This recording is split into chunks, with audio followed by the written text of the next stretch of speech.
Olá pessoal, tudo bem? Sou Fabrício Fávero, consultor de treinamento, e estamos começando mais um TD Focuscast. E mais uma vez na companhia do Walter e do Salu. Tudo bom, Walter? Bom dia! Bom dia, Fabrício. Tudo ótimo. E aí, Salu? Olá, Fabrício. Olá, Bom Walter. dia, Salu. Olá, pessoal. Bom dia. E hoje nós vamos bater um papo muito legal. Vamos falar por algo que nos move, algo que nós somos apaixonados. Falar sobre o mundo, o universo de vendas. E para falar sobre vendas, nós precisamos discutir assuntos simples e assuntos complexos. Ô Walter, para começar esse nosso bate-papo, já vou jogar a bola para você. É verdade que para ser um bom vendedor precisa ter talento? Ter talento? Bom, talento sempre é bem-vindo, né? Se você tem o talento, isso vai ajudar muito. Mas a verdade é que, mesmo que você nunca tenha trabalhado com vendas, que você não saiba nada sobre vendas, você pode aprender. Eu concordo com você. Eu entendo que qualquer um pode ser vendedor. Quando a gente fala de vendas, acontece algo muito interessante.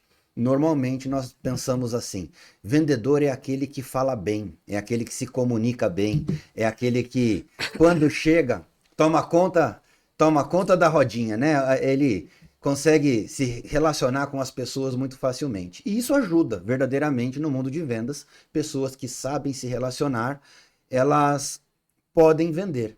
Mas o relacionamento não é tudo. E talvez o relacionamento seja só o primeiro passo. É muito comum quando eu escuto pessoas conversando sobre isso, falam, não, eu sou muito bom de relacionamento.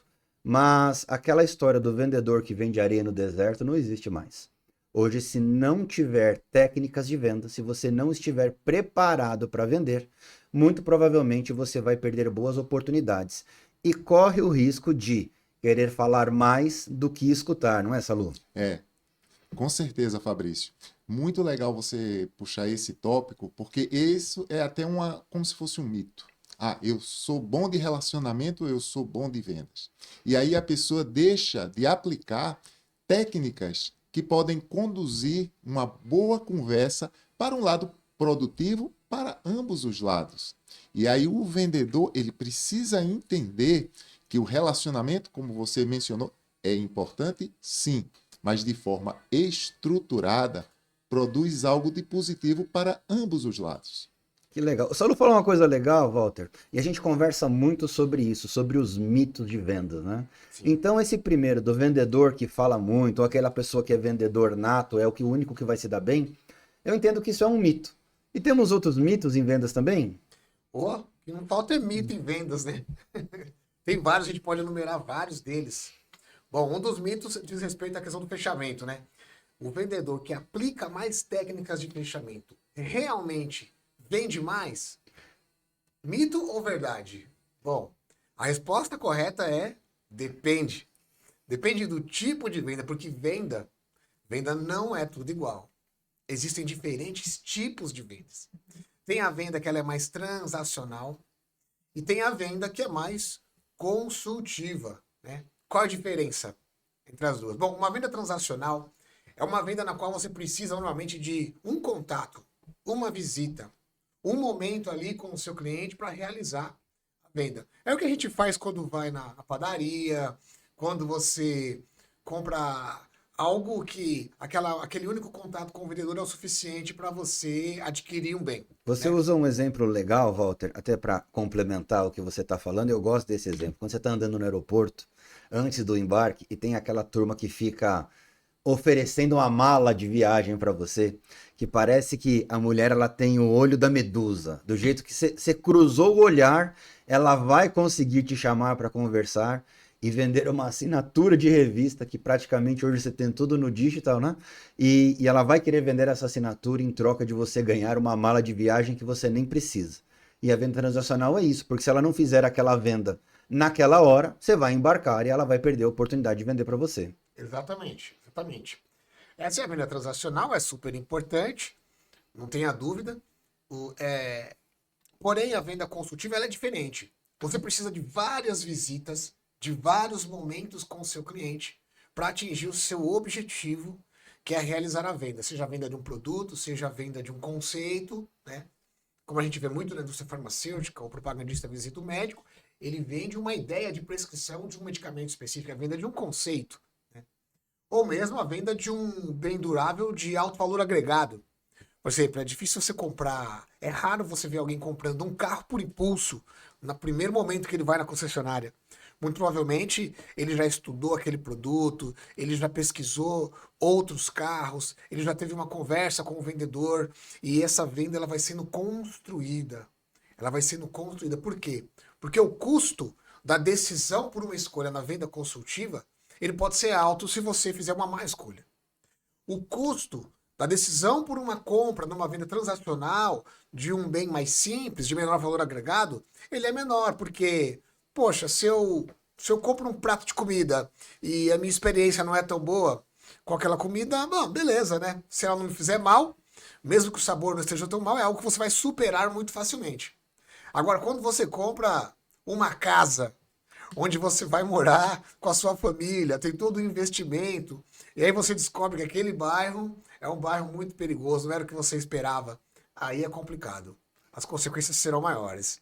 Você tocou num ponto muito interessante, até de algo pessoal que eu tenho vivido. A gente tem pesquisado alguns lugares para mudar da onde a gente reside, e sempre que a gente conversa com o corretor ainda, por mais que seja uma venda consultiva, ele age, na grande maioria, de uma maneira transacional. Ele quer vender para você como se ali fosse a última oportunidade. Então ele te leva no plantão, ele faz toda a apresentação e ali ele já quer fazer uma série de fechamentos sem você estar preparado para comprar. E é muito legal porque as pessoas de vendas precisam fazer essa analogia, se colocar no lugar do comprador, porque além de vendedores, nós somos consumidores, né? E quando você é consumidor, você precisa entender como que você se sente comprando. Eu uso muito um exemplo nos treinamentos de uma loja de material esportivo que faz uma venda simples, uma venda transacional, né? Porque ele vende tênis, vende material esportivo, não vou falar o nome aqui, senão eu posso tomar um processo deles, mas é uma loja grande e os vendedores, eles ficam em fila na hora que você entra na loja. E ele olha para você como se fosse um prato de comida, né? A impressão que você dá é que você se transforma num cifrão na hora que entra. E você nem pisou na loja, você vai olhar ali para o primeiro par de tênis, a pessoa já olha para você e fala assim: ó, eu sou o fulano de tal, se você quiser experimentar, parará. Ele discorre, fala tanta coisa que você não presta atenção em nada do que ele falou. A única coisa que você quer é que ele pare de falar para dizer aquela célebre frase: eu estou só olhando. Tô só dando uma olhadinha. Só tô dando uma olhadinha. Né? Eu vi outro dia um meme falando que só dando uma olhadinha é desculpa de pobre para ir na loja e só olhar e ficar sonhando que teria. Mas não é não. Isso é uma maneira de você criar uma objeção para ele parar de te incomodar e você olhar com muita calma, olhar com mais calma. Mas voltando ali pro corretor. Quando você vai ali no ambiente, é lógico, você está tendo uma experiência diferente. Aqueles decorados maravilhosos, onde eles enchem de espelho, parece que um apartamento de 100 metros tem 350, né? Fica tudo mais amplo, você começa a olhar aquilo, você começa a se imaginar morando. Só que a decisão não é ali. Você precisa conversar, você precisa ver sua capacidade de investimento, você precisa ver se o fluxo que você vai montar cabe dentro do seu bolso, se você vai se sentir bem integrado àquele bairro, se aquele bairro atende às expectativas, né? E isso muda tudo. Recentemente eu tive numa imobiliária que eles estão mudando esse conceito, eu achei muito legal. O vendedor, ele deixa de ser... Ele é uma imobiliária que trabalha com todos os lançamentos em São Paulo. E eles deixam de trabalhar exclusivamente com algumas construtoras para quê? Para poder entender aquilo que o cliente precisa, oferecer coisas diferentes. E aí, no momento que eles conseguem desenhar aquilo que você precisa, ele te leva para pro empreendimento. Que aí você já tem passo da decisão acelerado. E aí quando você sente aquela necessidade, você se sente pertencente ao ambiente, o que eles fazem? Eles marcam uma nova reunião no escritório deles para falar de valores. Ou seja, eles entenderam esse conceito da venda consultiva, onde você precisa preparar o comprador para que ele esteja pronto para comprar. E muito bacana que eles modelaram isso dos Estados Unidos. O corretor nos Estados Unidos, ele é um consultor verdadeiramente. Que essa é uma outra palavra que ficou banalizada com o decorrer do tempo. Vamos dar um nome mais chique para o vendedor, né, Salu? Então eu vou começar a chamá-lo de consultor. Só que o consultor, de onde vem essa palavra? Vem de consulta. Né? E a consulta que você precisa fazer perguntas. entender o que o cliente precisa, entender como que você vai resolver o problema dele, senão você acaba oferecendo coisas que não necessariamente você precisa, né, Salom? Exatamente, Fabrício. E aí é muito importante que o vendedor ele tem que ter o controle e conduzir a jornada do cliente dele a partir do momento em que ele tem consciência. O que eu vendo exige uma venda simples ou exige uma venda complexa? E é interessante a gente observar que o próprio vendedor, muitas vezes, ao não saber essa definição, ele conduz a venda que cria esse tipo de aborrecimento por parte do cliente.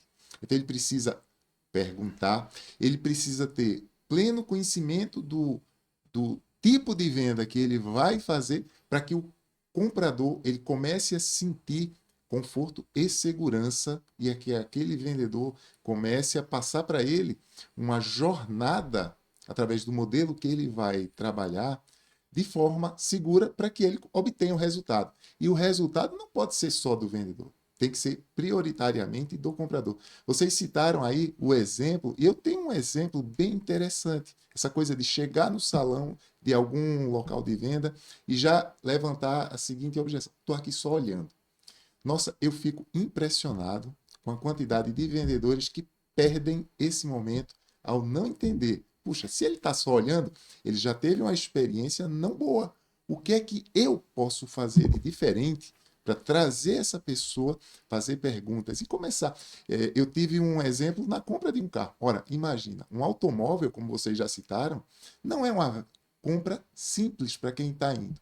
E eu entrei no salão de uma concessionária, também não vou citar aqui o nome, e cheguei para um vendedor e disse: estou aqui só olhando.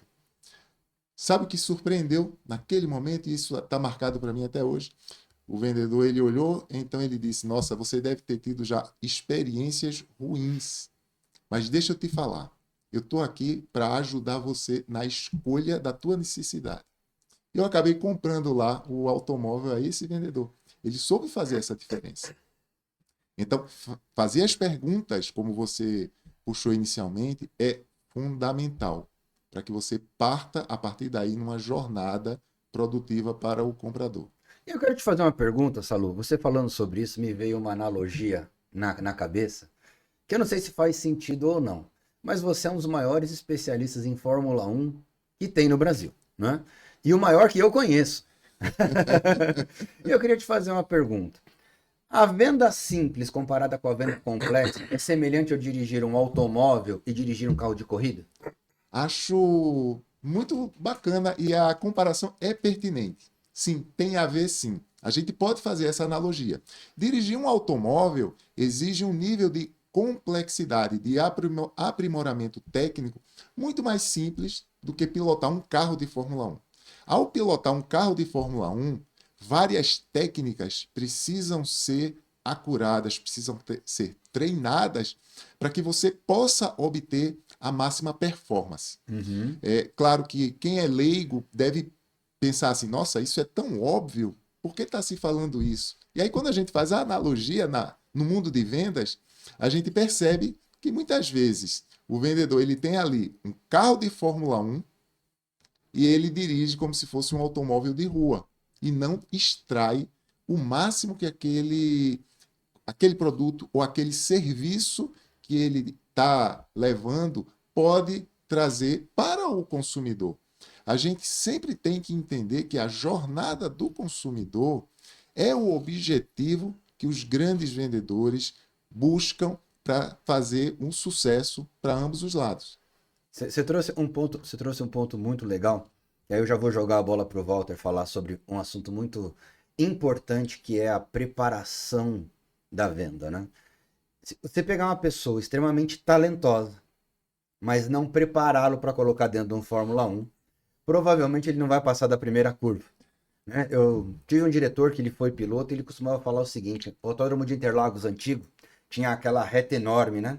Então, quando eles estavam correndo lá e disputando a corrida, sempre o novato vinha passando 2, 3 pela aquela reta enorme e parava dentro do lago, porque ele não conseguia fazer a curva no final. Depois diminuíram, perdeu um pouco o romance daquela reta gigantesca, mas acontecia muito isso. Ele não estava preparado para o momento e acabava não conseguindo colocar o seu talento em prática porque ele não tinha todas as técnicas. E eu entendo que isso tem tudo a ver com o mundo de vendas, porque você pode realmente ser muito talentoso, ter uma empatia natural que você conquista a confiança das pessoas, porém, se você não entender aquilo que você quer fazer e não estiver preparado para atingir algo, você não consegue chegar em lugar nenhum, né? Epiteto costumava dizer o seguinte: um barco sem um plano de navegação, ele é um barco à deriva, né? Epiteto, o filósofo estoico, ele costumava dizer isso: você precisa saber para onde você vai, você precisa saber aonde você quer chegar, senão você vai ser um barco à deriva. Nesse ponto, Walter, para a gente falar de vendas consultivas, que são as vendas complexas, que é o mundo onde nós vivemos e a grande maioria dos nossos treinamentos, né? Queria que você falasse um pouquinho sobre a importância do vendedor estar preparado para a visita e saber onde ele quer chegar. Desenhar o objetivo da visita de uma forma extremamente assertiva e que direcione realmente para que ele consiga avançar. Não, vamos lá. A verdade é que assim, quando a gente olha para a venda, a gente não pode pensar na venda apenas como uma técnica. A venda, existe uma técnica, existem várias técnicas que você coloca, mas no contexto de uma interação que tem início, meio e fim. Quando a gente estuda os diferentes métodos, estruturas de venda, invariavelmente a gente chega na mesma estrutura básica de 4 etapas, que é a abertura da visita, a investigação, a demonstração de capacidade e, ao final, a obtenção de compromisso. Para você ter uma boa performance nessas 4 etapas, você precisa trabalhar muito bem o seu planejamento, que começa muito antes da interação com o cliente, na parte de estudar quais são as características daquele cliente, nas mídias sociais, o que está acontecendo em relação àquela conta específica. Você tem que fazer uma análise do ambiente físico, além do ambiente virtual. Você precisa olhar o histórico de tudo que aconteceu e você precisa ter claro, principalmente, qual é o seu objetivo naquela visita de vendas. Porque assim, uma visita sem objetivo é uma visita sem referencial de sucesso. Então, não importa se a sua venda é transacional ou consultiva, você tem que ter claramente qual é o seu objetivo. E nas vendas consultivas, esses objetivos precisam ser ousados, precisam ser ainda melhor elaborados. Você precisa buscar conquistas maiores. Na consultoria, na nossa empresa, as nossas vendas são praticamente todas consultivas, pois o impacto da decisão de contratar os nossos serviços sempre é um impacto alto. A gente vai desenvolver as capacidades, os conhecimentos, habilidades e atitudes das equipes, das pessoas que trabalham, que constroem as empresas. Então, é uma decisão que nós precisamos ajudar o cliente a construir isso. Se nós não tivermos bem definido esse objetivo em conjunto com o cliente para cada programa de treinamento, a gente vai ficar, como você citou agora na questão de epiteto, vai ficar à deriva. E esse programa pode gerar uma percepção de insatisfação, porque você não tem um referencial, um objetivo, uma meta claramente estabelecida. Você tocou num ponto bem interessante, porque quando eu tenho uma meta claramente estabelecida, eu sei onde eu quero chegar. Parece óbvio, mas o óbvio muitas vezes ele precisa ser dito. Eu vi outro dia um vídeo, eu não quero entrar no mérito se a pessoa fez certo ou errado, mas o corredor estava participando de uma maratona, ele ia ganhar e desconcentrou e errou o caminho. O que vinha em segundo parou para esperar ele e deixou ele ganhar porque ele entendeu que a pessoa merecia. No mundo competitivo, eu questiono se a empatia cabe nesse tamanho, afinal de contas o objetivo do outro era ganhar e o primeiro não teve a concentração suficiente para fazer jus à vitória. Mas não é nesse ponto que eu quero entrar no foco no objetivo. Se você perder o foco no objetivo, de repente, na conversa, ou em uma reclamação do cliente, ou em alguma objeção que você talvez não consiga contornar, a gente vai, daqui a pouquinho, a gente vai falar um pouquinho também sobre contornos de objeções, a importância de você manejar, gerenciar objeções, não somente contorná-las, como que a gente consegue antecipar essas possíveis objeções, mas sem dar spoiler aqui do que nós vamos falar, ficando nesse foco do objetivo, eu entendo que o vendedor ele precisa estar muito claro na mente dele.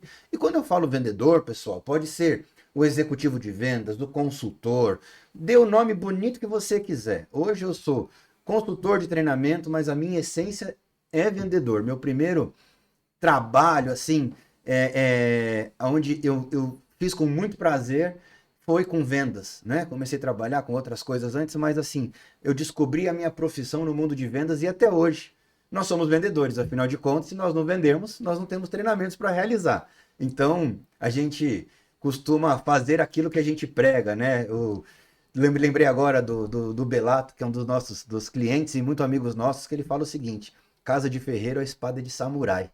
Foi muito bacana que eu falava que a casa de ferreiro é espeto de ferro. Ele falou assim, não, casa de ferreiro é a espada de samurai. Esse negócio com espeto de pau é conversa furada, desculpa para preguiçoso, não dá tempo. Quem quer fazer, faz acontecer e se prepara, está pronto para o momento. E nesse ponto de estar pronto para o momento, você precisa saber a diferença entre um sucesso ou um fracasso em uma visita. Conta um pouquinho para a gente, Walter. Como que você enxerga isso? O que é uma visita de sucesso? Você até falou que o objetivo dá um referencial de sucesso. O que é uma venda de sucesso e uma venda que teve fracasso, por exemplo, em vendas consultivas? Bom, esse é um ótimo ponto. Existe um autor chamado Neil Rackham que escreveu o livro Spin Selling, né? É um livro que fala de vendas consultivas. E ele dá uma boa explicação sobre essa questão do sucesso, com a qual eu concordo bastante.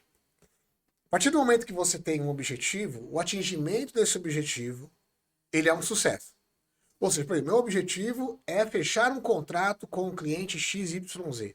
Se eu fechei o contrato, eu tenho um sucesso. Tá?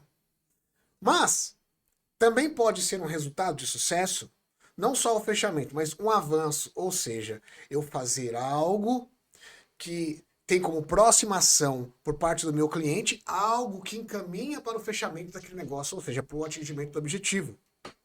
Ou seja, o sucesso é tanto o fechamento do contrato quanto o avanço. Agora, se tem sucesso, também tem fracasso. E o que pode ser o fracasso? O fracasso pode ser a negativa, a direta e objetiva, ó, não quero fazer negócio com você, acabamos aqui a conversa. Com você não compra e acabou. Você não compra e acabou. Né? Ou pode ser também a continuidade. E isso é perigoso. Porque assim, você tem uma rotina com frequência e sequência de visita ao seu cliente.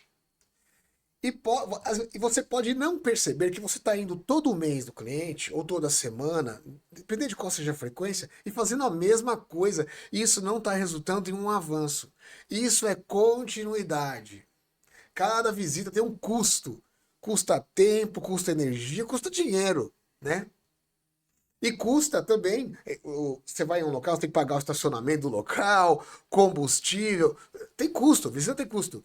Se você não está tendo avanços, isso é um fracasso. Você vai, repete, faz a mesma coisa sem conseguir nada de diferente. Né? Isso é o que caracteriza na visão de Neil Rackham sucesso e fracasso. Como você tem que agir em relação a isso? Comece pelo objetivo.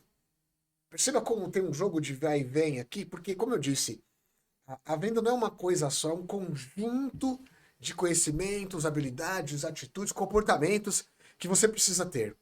Você voltando para o objetivo, vou te cortar um pouquinho, porque eu não vou deixar você bater minha carteira, não, que eu estava pensando num negócio muito legal. Eu vou segurar ela no bolso aqui, que eu quero falar desse você acabou com o corte agora. Acabou com o corte. Pessoal, a gente tava indo. Olha, eu tenho até um exemplo de Fórmula 1 para ilustrar isso. O Salu foi mais ligeiro e eu não deixei ele bater minha carteira e ele puxou o negócio aqui. Mas manda bala, traz o exemplo, Salu. Gente, o Walter está falando aqui de uma coisa, eu vou ilustrar rapidamente um exemplo do mundo da Fórmula 1 que bate muito nisso que o Walter falou. Ayrton Senna, no Grande Prêmio dos Estados Unidos, 1990. Ele tinha acabado de receber um novo colega, um novo companheiro de equipe, Gerhard Berger. E todo mundo dizia, cara, esse cara tem um talento. No primeiro treino, o Berger bateu o Senna em tempo. Perguntaram, e aí, Senna, um negócio para você agora vai apertar. Só que o Senna, ele tinha um claro entendimento do objetivo dele. Ele queria ser, naquele ano, campeão. Ele sabia que todos os fundamentos que fazem um piloto de Fórmula 1, ele estava estudando, praticando e treinando de forma exaustiva. Não se impressionou, ele disse, não, gente, ele tem muito talento, mas eu estou com meu talento e outros fundamentos muito bem preparados. Se vocês procurarem no YouTube, GP Estados Unidos 1990 foi uma das corridas mais brilhantes que o Senna teve. E aí, quando eu falo do companheiro de equipe, é que no mundo da Fórmula 1, o pessoal costuma dizer, o carro faz a diferença. Entretanto, se você tem dois pilotos correndo com o mesmo carro, isso é um bom parâmetro para você fazer a comparação. Procura lá. O Senna, naquele dia, ele estabeleceu um marco histórico, tá? Que ele atingiu um pleno amadurecimento, entregando fundamentos. Então, não foi só o talento. E a gente está falando muito aqui de entender o mundo da venda complexa. E aí, a gente tinha falado agora há pouco sobre um carro de Fórmula 1 e um carro de rua. Então, eu estou trazendo aí. GP Estados Unidos, 1990. Você tocou num ponto interessante que esses dias, estava até conversando com você sobre algumas frases célebres do Nelson Piquet. Isso. E aí perguntaram, o que te espanta na Fórmula 1? Ele falou assim, me espanta o Berger ter chegado na Fórmula 1. E o segundo ponto, ele continuar na Fórmula 1. Pois é. Porque ele não entendia que tinha talento nenhum ali. Aí, sabe qual é a questão que historicamente a gente consegue entender? O Berger, ele tinha muito talento, mas ele não aplicou, ele não desenvolveu esse talento. Ele achou o seguinte, meu talento por si só basta. E aí é aquela coisa do vendedor que acha assim, eu sou muito falante, eu vou vender. Foi o Berger na Fórmula 1. É uma analogia perfeita a que o Piquet fez e eu como estudioso do assunto. Precisa concordar com ele, né? Mas, Walter, você estava falando do objetivo da visita, você estava falando sobre a venda complexa e o objetivo da visita. Sucesso, Né? O sucesso em vendas e a gente conseguir atingir esse objetivo para ter sucesso em vendas, conseguir o avanço. É muito comum, quando a gente vai fazer, por exemplo, um trabalho de campo para iniciar um trabalho de treinamento, você olhar o objetivo da visita de um propagandista, por exemplo, estreitar relacionamento. Uhum. Eu entendo que isso não é um objetivo claro, porque o estreitar relacionamento, primeiro que é genérico. O quanto que você quer estreitar? Você quer se tornar amigo do médico a ponto de você ir na casa dele? Você quer se tornar conhecido do médico a ponto que ele olhe para você e saiba pelo menos de qual indústria você representa? Ou você quer criar uma relação de confiança a ponto que ele se sinta confortável em prescrever o seu produto? Então, eu sei que você ia falar sobre a construção do objetivo e eu dei essa cortada em você e fizemos um corte. Aliás, tem alguns cortes já legais. A gente começou falando sobre não precisa ter só talento, né? Então, um corte legal, Duda, é você colocar assim, ó. Vendedor não precisa de talento. É um clickbait para a galera entrar e a gente vê que tá falando coisas diferentes aqui. Nesse ponto, Walter, traz o conceito, fala um pouquinho do conceito do objetivo para você construir, mas direcionado para algo que realmente você queira conquistar. Mesmo que não seja, a gente falando, por exemplo, do mundo da propaganda médica. Mesmo que você não consiga naquela visita construir conquistar a prescrição, quais são os exemplos de avanços que acontece isso e alguns exemplos também de avanços no mundo de vendas complexas que você consiga evoluir, mostrar claramente o que é um avanço? Olha, o objetivo da visita, vamos pegar esse caso da propaganda médica. Ele não é um objetivo que tem que ser inventado 100% pelo propagandista que vai falar com o médico. Ele é ele deriva de um objetivo maior que vem de uma estratégia de uma marca. Então, o construir relacionamento é um caminho por meio do qual você vai fazer a sua parte em nível de ação estratégica, que é aquela propaganda, em nível de ação tática estratégica, que é aquela ação que você faz na visita para atingir aquele objetivo maior. Se você vai fazer isso utilizando o recurso do relacionamento, ótimo, mas isso não pode ser um objetivo da sua vida. Você tem que ter um objetivo maior e alinhado com a estratégia da companhia, com a estratégia definida pelo marketing para aquela marca, para aquela solução, né? Isso acontece tanto na propaganda médica quanto na venda convencional de qualquer produto, de que seja, né? Pode ser a venda de conceito ou a venda de bem durável. E logo, a gente sabe, relacionamento é importante pra caramba. É muito importante, tem que ter. Muitas vezes a pessoa compra de você por causa do relacionamento. Isso é verdade, isso é um fato. Acontece, sem Isso é dúvida. um fato, tá? Não podemos ignorar isso. Mas a performance, para que você tenha saltos de performance, para que você consiga atingir objetivos maiores, você precisa estudar, você precisa se desenvolver, você precisa de ter processos estruturados e você precisa de conhecer a melhor forma de fazer uma venda consultiva, que não é só utilizando o relacionamento, porque aí tem um limite, tem um teto. Relacionamento é importante demais, mas tem um teto. Ele tem um teto. Então, o objetivo, ele é o seu norte. É ele que vai guiar. É com base no objetivo que você vai ter que buscar o desenvolvimento. Uma coisa puxa a outra.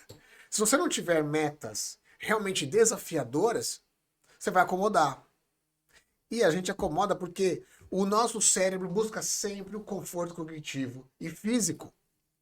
Ele busca isso, é da nossa natureza. Porque a autopreservação é um mecanismo de autopreservação. E você precisa, de alguma forma, vencer essa batalha mental. E o vendedor precisa vencer essa batalha mental. Então, quando o vendedor fica bravo porque recebe uma cota muito alta, né? Eu lembro, né? Eu lembro quando eu estava como vendedor, trabalhando em uma indústria, e no início do ano, ou final do ano anterior, vinha a cota do ano. Ó, você tem que vender tantos milhões. Eu olhava para aquilo e falava, Diz não a vai. lenda, quando a convenção era muito boa, outra cota vinha ferrada. Pois é. Tinha que Pois pagar é. a conta depois. Quando eu olhava, parecia aquele meme que tem hoje em dia. Não vai dar! Não vai dar! Né? Porém, de verdade, eu olhava para aquilo e falava, eu não posso apavorar. É tipo tomar banho gelado. Quando você entra, você não pode fazer... Você tem que controlar a respiração. Controla a respiração. Controla a respiração. E tá lá a cota. O que eu tinha que fazer? Divide em 12. Eu tenho 12 meses para bater. Divide em 12 meses. Depois que eu dividi em 12, eu olhava a sazonalidade. Falava, opa, eu posso puxar um pouquinho mais aqui. Aí eu olhava o pipeline da companhia. Não, vai ter lançamento de produto. Opa, se vai ter lançamento, eu já agrego um valor um pouco maior aqui. Com um produto novo que eu não tinha antes para vender. E aí você fala, nossa, ainda está muito grande. Divide esse mês em 4 semanas. Divide em dia. Divide por cliente. Divide por visita. E aí você constrói uma meta objetiva, uma meta smart, uma meta atingível, mensurável. E você consegue chegar no seu objetivo. Ou seja, você perguntou agora há pouco do planejamento. Tudo isso é planejamento. Não é só pegar a pasta e sair batendo na porta do cliente.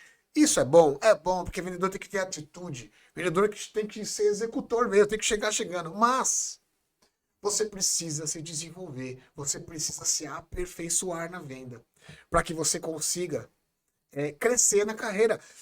Quando você faz isso, todo mundo que está à sua volta olha para você e fala assim, pô, esse cliente está pequeno para esse cara, ele precisa de desafio maior. Esse setor está pequeno para ele. Não, o cargo tá pequeno para ele. Tem que promover essa pessoa, porque ele precisa de desafio, ele gosta de desafio. Se você não der desafio para ele, ele vai desanimar. Ele precisa participar de uma campanha de vendas difícil, onde ele tem que se superar em muito que ele já fez até hoje, para conseguir continuar motivado. É assim que funciona com o vendedor. Você trouxe um ponto interessante, e aí eu vou contar uma mancada que eu dei uma vez. Eu era vendedor, isso vai fazer pelo menos uns 23, 24 anos. Trabalhava numa empresa francesa que trabalhava com implantes mamários e eu cuidava aqui de São Paulo. E a gente já tinha um bom mercado. Só que tinha um cirurgião plástico, vou até falar o nome dele, Ricardo Marujo. Era tido como o cirurgião plástico ali, o melhor de todos, aquele que cobrava mais caro, que vinha paciente do mundo todo para operar com ele e era quase inacessível conseguir visitar. Um Um dia encontrei com ele no congresso, comecei a bater um papo, ele falou, não, vai lá me visitar. Eu fiquei tão empolgado em falar com ele, que eu esqueci de me preparar para o encontro. Na hora que eu estava na frente dele, eu já tinha feito sei lá quantas visitas, já era algo muito que rotineiro, que ele está acostumado. Eu olhei para ele e falei, doutor, eu fiquei tão empolgado de vir aqui, que eu nem sei o que eu vou falar para você. Ele deu tanta risada, acabou. A sinceridade acabou conquistando o coraçãozinho dele, ele se tornou meu cliente, a gente acabou se tornando amigos aí durante muito tempo, forneci para ele. Porém, podia dar errado. Não estar preparado tinha tudo para dar errado. E é o mesmo caso do relacionamento. Você falou agora importante, né? O relacionamento ele ajuda a vender e muitas vezes ele vende. Ele vende. Mas a gente não pode deixar de considerar um ponto muito assim importante. Quando eu me relaciono bem com uma pessoa, não significa que eu confio nela a ponto para fazer negócio. Quantas pessoas do nosso dia a dia que a gente se relaciona, que a gente gosta, que a gente bate papo, mas você fala assim, olha, fulano tá trabalhando com tal coisa, cara, eu gosto dele, eu bato papo, de repente até tomo cerveja com ele de sexta-feira, mas não é a pessoa que eu me sinto confiante para fazer negócio. Então, o relacionamento ajuda, mas se eu me ancorar no relacionamento, com certeza eu vou perder muitas oportunidades. Sim, sim. Né? O relacionamento ele tem que ser, ele é uma potência, né? Isso é um conceito de Aristóteles. Aristóteles falava que tudo é potência. Então, o conceito de matéria-prima vem de Aristóteles. Você olha uma árvore, ali você tem a potência para aquilo se transformar em um belo armário. Né? O relacionamento ele pode seguir o mesmo conceito, porque você precisa transformar esse relacionamento, né, em ato. Você tem que ativar essa potência para que ele se transforme em vendas. Então não adianta só ele estar lá. Quando você vê um menino tocando piano, uma criança tocando piano, você fala, poxa vida, que legal, esse menino tem potencial para música. Né? Ele tem porque em algum momento aquele potencial foi ativado e transformado em ato. Todos nós, por sermos seres humanos, temos essa potência, né, de fazer a leitura de uma partitura e transformar aquilo em música. Mas nem todos nós tocamos, né? Já um macaco não é da natureza dele tocar um instrumento, fazer a leitura de uma partitura. O ser humano sim, mas nem todos nós ativamos essa potência. Com o vendedor é a mesma coisa. Ele precisa transformar esse relacionamento em resultados. Por isso que o objetivo é importante. Ele não pode perder o objetivo de vista. Se ele perder, isso passa barato. Fica no oba-oba, fica um ambiente agradável. Às vezes ele vai até encontrar com o cliente dele, tomar um café, almoçar, tomar uma cerveja, mas não consegue transformar aquilo em resultados. E o relacionamento sem uma venda estruturada, ela se torna muito perigosa. Porque às vezes você se torna tão amigo da pessoa que na hora que você está vendendo, mas na hora que tem um problema, ele não separa, que é aquele conceito do método Harvard de negociação, pessoas de problemas. E ele vai associar o seguinte, como esse meu amigo não resolveu o meu problema? Me deixou na mão, não quero mais saber dele. Então você construir algo técnico, estruturado. Você falou muito legal esse conceito de potência, porque isso me lembra um conceito da neurociência, que é você construir novos engramas. Um novo engrama é você construir um novo grupo de conexões neurais de um novo aprendizado. Então, quando você aprende, por exemplo, tocar um instrumento musical, você cria um novo engrama no seu cérebro, no qual você desenvolveu um novo aprendizado e desenvolveu o seu cérebro. E é muito bacana porque se você aprender a tocar outro instrumento, você vai usar o mesmo engrama. Então, se você quiser criar novas conexões, criar novos aprendizados, é importantíssimo que você aprenda coisas novas. Né? Então você desenvolva novas habilidades. E podem ser habilidades simples, às vezes, como você aprender a consertar coisas. Tudo isso faz você trabalhar melhor a sua capacidade cerebral. E como que eu trago isso para o mundo de vendas? Quando você desenvolve um engrama estruturado para trabalhar com as vendas consultivas, aquilo que é técnico passa a se tornar natural. Porque se você for extremamente técnico, você vai se tornar robotizado. E aí não precisa de você. Porque um robozinho que ligar para o cliente, como essas ligações chatas que a gente recebe de gravação, resolveria o problema. O ser humano faz essa diferença e você está preparado para agir diferente de um robô, faz todo sentido. E aí eu quero perguntar para vocês, trazendo primeiro para o Salu, e aí depois o Walter traz um pouco do conceito também. Salu, Hoje você falou agora há pouco sobre a jornada do cliente. E para você entender a jornada do cliente, o quanto que é importante você conseguir identificar verdadeiramente a dor do cliente? Bom, a dor primeiro. Você precisa fazer uma consulta, uma anamnese, ou seja, estudar bem onde o cliente está inserido, para você fazer perguntas que façam sentido para ele, para que ele revele para você, que às vezes a dor ela é algo que o cliente nem tem identificado. E aí você precisa ajudá-lo a identificar. Essa preparação, essa sensibilidade que o vendedor precisa ter nesse momento é fundamental. Porque a partir daí ele vai conseguir engajar a pessoa nessa jornada. Ou seja, o cliente pode ter uma dor que ele já sabe, ou ele pode ter uma dor que está lá escondidinha e que o vendedor precisa, nas perguntas certas, tendo um conhecimento muito pleno. E aí é onde entra a questão da preparação, que a gente está falando Falando tanto aqui. bastante, né? É verdade, Salu. Você citou agora há pouco o Neil Hackham, Walter. E o Aham. Neil Hackham no spin selling, e a gente vai falar bastante de spin selling porque nós não somos só apaixonados por spin selling e ministramos os treinamentos baseados em spin selling, mas a gente utiliza o spin selling na nossa abordagem de venda. Então a gente fica muito confortável para falar sobre isso. E ele chama a dor de necessidade. Só que ele divide em duas: as necessidades implícitas e as necessidades que precisam ser explicitadas. Fala um Isso. pouquinho dessas dores pra gente, por favor. Bom, tudo começa com o problema. Porque a verdade é o seguinte: se o seu cliente não sabe que tem um problema, Ele não ele tem. não tem um problema, quem tem é você, entendeu? Então ele precisa saber, ter consciência de que ele tem um problema. Se ele não sabe, o jogo está zerado. E qual é a importância de trazer esse problema à luz? Imagina que o seu cliente tem a opção para o seu concorrente. Você precisa trazer à luz algum problema do seu concorrente. Algum problema que muitas vezes não é percebido pelo seu cliente. Porque é a partir deste problema, ou dessa situação problema, que ele vai ter, vai conseguir raciocinar as necessidades implícitas que ele tem em relação de solução deste problema. Então você traz o problema do seu cliente à luz e ele surge para ele a necessidade implícita de resolver esse problema. Por exemplo, imagina que você tem uma empresa de manutenção, você faz manutenção em represas. E aí, seu cliente já tem uma empresa que faz serviço para ele.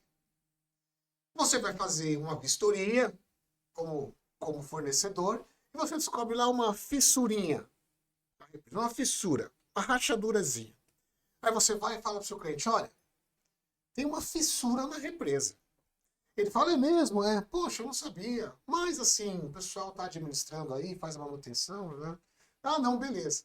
Na próxima visita, você vai para ele e fala: olha, a fissurinha que eu vi da outra vez estava com 2 centímetros, agora ela está com 4. É 100% de aumento no tamanho dessa fissura. Isso aconteceu no intervalo de tempo X. É algo que você precisa resolver. Nesse momento, a necessidade implícita vem à luz. E ele começa a pensar: realmente o problema existe, mas isso ainda não está comprometendo o meu negócio aqui. Na terceira visita, você fala: olha, aumentou mais. E agora eu vim te alertar, você precisa fazer alguma coisa.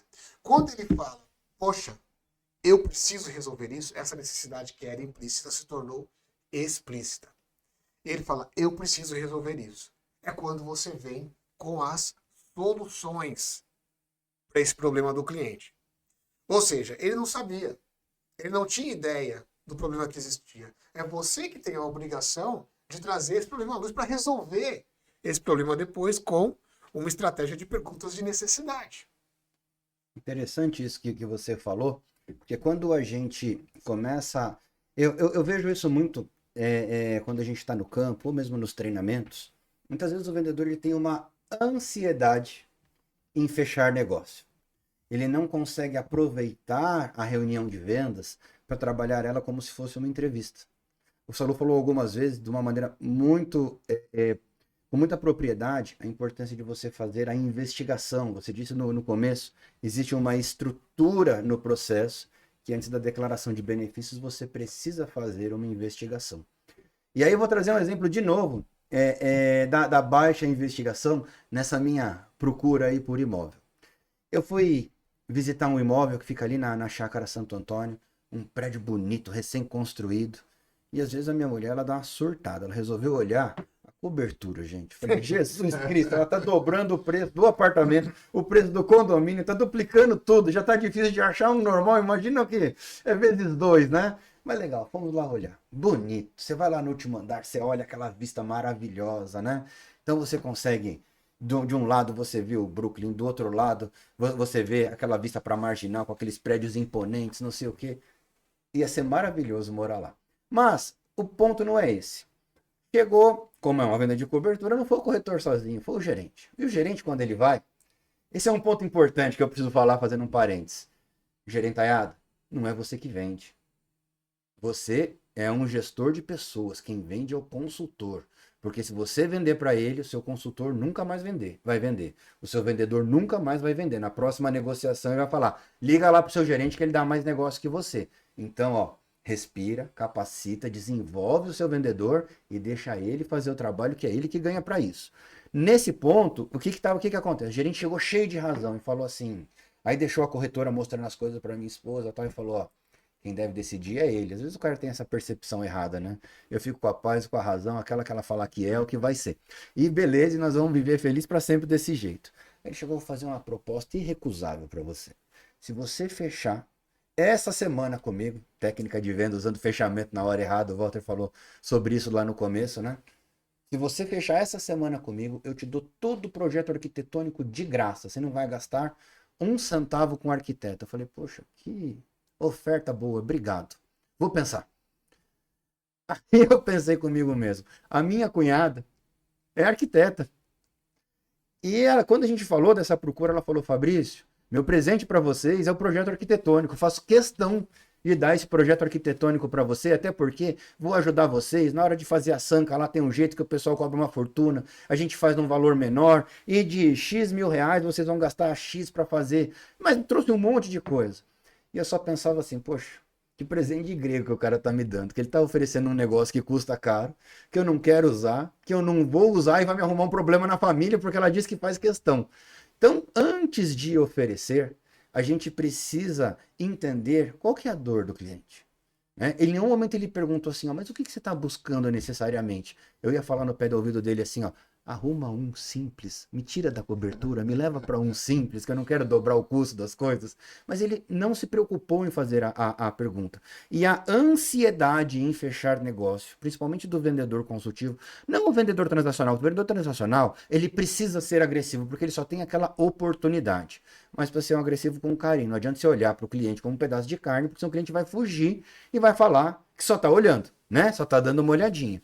Quando você entende que o cliente precisa de tempo, lógico, você não pode perder o time do fechamento, não é isso que eu estou dizendo. Mas você precisa entender o que o cliente quer resolver na vida dele, e você só faz isso através de perguntas, você chega nesse ponto que o Walter falou. Você transforma uma fissurinha que não está atrapalhando numa fenda que pode estragar tudo. E aí, nessa hora, a gente fica próximo de trabalhar algo que também é muito confundido pelos vendedores, que são as características, as vantagens e os benefícios. Quando você fala de característica, a gente cansou de ver isso, né? E é muito repetido nos treinamentos de vendas durante toda a história. Ó, não venda características, venda benefícios. Mas aí o vendedor, ele confunde de uma coisa fundamental. Vantagem não é benefício. Vantagem é tudo aquilo de bom que o vendedor tem. Quando o gerente da corretora falou para mim, olha, eu te dou o projeto arquitetônico, era uma vantagem, mas não foi um benefício. Benefício é aquilo que resolve a dor do cliente, né, Walter? Exatamente. Por que você tem que trazer o problema à luz? Para poder vender o benefício. Porque aí você é muito mais assertivo. E a chance de você ter objeções diminui absurdamente, porque você está resolvendo o problema do cliente. Né? Quando você começa sem identificar os problemas, as dores do cliente, a lançar um monte de vantagem, vantagem, vantagem em cima de vantagem, a maior possibilidade que tem é de você ter de volta objeções. Ah, mas o meu produto faz isso. Só que eu não estou precisando disso. Objeção. Ah, mas o meu produto ele custa muito menos. Não, mas eu não tenho problema de orçamento para comprar a solução. Eu preciso da melhor. Eu preciso da que resolva o meu problema. Objeção. Então você tem que fazer muito bem feitas essas perguntas para trazer à luz essas situações de problema ou oportunidades que estão embutidas, que estão escondidas no negócio, para poder falar dos benefícios. Só que para fazer isso, tem a hora certa. Tem que ter calma. Tem que ter sangue frio, tem que ter paciência. Porque a venda consultiva ela é uma construção. Ela é uma construção, você tem que conduzir. O que a gente vê muito nos trabalhos de campo, acompanhando os vendedores, é o pessoal na linha daquele mito que a gente falou do início. Técnica de fechamento, técnica de fechamento. Se for numa venda transacional, beleza. Os estudos mostram que funciona muito bem. Na venda transacional, com mais técnicas de fechamento você usar, maior é a sua probabilidade de atingir, de conquistar a venda, de ter sucesso. Na venda consultiva, não existe essa correlação. A quantidade de técnicas de fechamento é neutra. Ela não vai determinar se você vai fechar ou não. Mas sim, a técnica de fechamento aplicada no contexto de venda de benefício. E isso resolve a questão. Isso é realmente o que funciona na venda consultiva. Fala, Você tinha me feito a pergunta agora há pouco, novamente, sobre as necessidades implícitas e explícitas. Todo mundo tem necessidades implícitas, mas pode não estar consciente delas.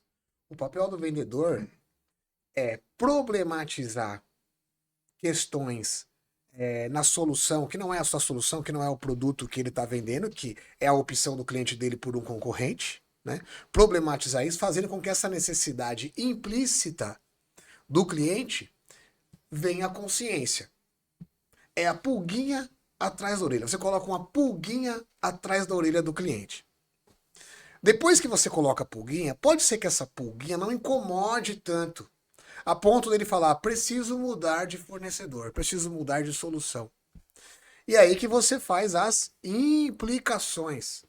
Você começa a falar de quais são as consequências dele não resolver esse problema. Nesse momento, quando o seu cliente verbaliza, eu tenho um problema, tenho que resolver, é que essa necessidade implícita passou a ser uma necessidade explícita. Então, esse caminho é um caminho fundamental que o vendedor precisa fazer numa venda consultiva. Porque muito provavelmente o cliente dele já tem uma opção de produto, de conceito, de solução, de serviço. E para você ganhar esse cliente de forma consultiva, você precisa fazer esse caminho. Senão, você vai ter que ficar esperando ou o outro fornecedor pisar na bola, ou o cliente por si só tomar consciência da sua solução e ele mesmo pesquisar e descobrir que é melhor, ou você ser obrigado a sacrificar demais a margem, a rentabilidade do seu produto, né? Numa estratégia desesperada de vendas que não é saudável, né? Então, seguir este caminho, essa estratégia, trazendo o problema à luz por meio de quê? De perguntas. Essa sim é a melhor estratégia. E as perguntas, esse é um ponto fundamental. Sem dúvida. Nós saímos muito a campo, né, Fabrício, com equipes de muitos mercados, muitos canais diferentes. E uma das maiores dificuldades que a gente encontra é a arte de fazer perguntas. É ou não é, Fabrício? Puxa, isso você falou uma verdade absoluta. É comum, quando a pessoa está no campo com o consultor, ela fala, eu vou fazer o caminho das pedras certinhos. Só que ela tenta fazer as perguntas, só que ela não se prepara. E aí, ela deixa para fazer as perguntas na hora certa. E se confunde. E faz pergunta que não tem nada a ver. Ou faz perguntas que não levam para um objetivo. E pior ainda, faz perguntas que ela já conversou com o cliente várias vezes e o cliente olha assim, peraí, mas por que você está me perguntando isso de novo? É fundamental, quando a gente fala de sondagem, né? De sondagem estratégica, que é outra coisa que se fala muito no mundo de vendas, mas eu entendo que isso precisa ser tratado com o carinho necessário da seguinte maneira: não basta perguntar. As perguntas, primeiro, precisam estar aliadas com o objetivo da visita. Então você precisa preparar essas perguntas antes. Segundo, você precisa preparar essas perguntas para direcionar esse objetivo e direcionar para eventuais problemas. E é muito interessante porque as entrevistas de vendas, quando você trabalha com produtos específicos, elas tendem a ser parecidas, não iguais, parecidas. Então, quando você tem um compêndio de perguntas para cada eventualidade, você consegue direcionar o cliente para quê? Para que ele responda e reverbalize a dor que ele está sentindo. Para que ele responda e verbalize aquilo que ele gostaria de resolver. Aí a gente começa a utilizar o Cava Bem, que é características, vantagens e benefícios, da forma certa. Primeiro, características. Eu preciso conhecer profundamente o produto que eu vendo. Eu preciso conhecer tecnicamente de uma forma a me tornar autoridade no assunto. Porque se o cliente faz uma pergunta técnica sobre o seu produto, você não sabe responder, você perde o respeito, você perde a autoridade. Então eu preciso conhecer isso profundamente. Eu preciso saber todas as vantagens que meu produto tem. Por quê? Conforme eu for fazendo as perguntas, conforme eu for entendendo a dor que meu cliente tem, eu vou fazer a declaração de benefício, primeiro, na hora certa e do jeito certo. Porque se eu quiser fazer se eu estiver ansioso e quiser fazer a declaração de benefício antes da hora, não vai ser um benefício, vai ser uma vantagem. Então a vantagem é, para ficar bem claro para a galera que está assistindo, vantagem é tudo aquilo que meu produto faz de bom. Benefício é aquilo que resolve a dor do cliente. Como que eu descubro o que resolve a dor do cliente? Fazendo perguntas. Como que eu faço boas perguntas? Preparando antecipadamente. Tendo algumas perguntas que eu quero fazer que me direcione a entender a dor desse cliente. Então não pode ser perguntas rasas. Aí quando a gente fala de sondagem, geralmente vai para aquelas perguntas abertas ou fechadas clássicas, né? E eu já vi muita gente falando, pergunta fechada é só na hora do fechamento. Não, você pode utilizar a pergunta fechada também para obter a concordância do cliente. É a técnica do múltiplo sim, você vai fazendo o cliente concordar com você durante toda a entrevista para ele estar preparado para dizer sim. Então, faz sentido que isso vai melhorar para você? Sim. E aí você faz uma pergunta aberta. Em alguns momentos você precisa fazer uma pergunta de ampliação, ou seja, ele já explicou aquilo, mas não ficou claro para você. Então você precisa ampliar o assunto. E além disso que você disse, quais outros problemas que você enfrenta no dia a dia? Quando você faz isso, você começa a fazer o cliente verbalizar. E nessa verbalização acontece algo muito legal. Deixa de ser um monólogo do vendedor chegando e falando assim, olha, eu tenho isso, e passa a ser uma conversa. O cliente percebe menos o tempo passar, ele fica menos ansioso para que termine a conversa, porque se torna interessante o dia a dia com ele. Então, é fundamental você, primeiro, preparar as perguntas, depois que essas perguntas te direcionem para o objetivo e que sejam perguntas que provoquem. Não vou utilizar a palavra obrigue, porque o obrigado traz uma sensação de força, de cansaço, mas provoquem o cliente a falar, o cliente a verbalizar o que ele está sentindo. E além disso, né, Fabrício? Existe na neurolinguística a tese que quando uma pessoa verbaliza algo, ela se torna mais consciente daquele algo. Perfeito. Então, ela cria imagens na cabeça. Né? Então, não basta só você falar dos características, vantagens e benefícios, sem que o cliente verbalize para você. Ele verbaliza, nossa, eu vou ter esta vantagem. E as perguntas, como você, de forma maestral, falou, precisam ser estruturadas antes, para que o vendedor tenha o controle e consiga conduzir a pessoa até esse momento. Fazer perguntas é uma habilidade. Você precisa treinar, você precisa desenvolver, você precisa de repetição. Você precisa de repetição, para que você fique bom nessa habilidade de fazer a sondagem. E como é que você faz isso? Deixando para o improviso? Para tentar na hora? Não. Você tem que fazer as perguntas com antecedência. O improviso só funciona com os barbichas lá no teatro. Né? Pois é, nós de vendas, nós somos bons de improviso, essa é a verdade. E isso gera uma autoconfiança perigosa. Perigosa, porque diante dessa autoconfiança, você deixa de se preparar adequadamente para uma visita. E nessa situação, você pode ser surpreendido por um fato novo, por algo que você não tinha um repertório suficiente para fazer o contorno daquilo do ponto de vista de objeção. Por isso é importante que você planeje as perguntas. Planeja a pergunta fechada, planeja a pergunta aberta, todas são muito boas, podem ser trabalhadas, né? Planeja quais são as técnicas, quais são os gatilhos mentais que você vai usar na forma de pergunta, na hora da entrevista de vendas, da visita de vendas, enfim. Tenha um planejamento. Agora, eu vou planejar, eu vou pegar meu melhor cliente e vou sair fazendo teste nele? Não.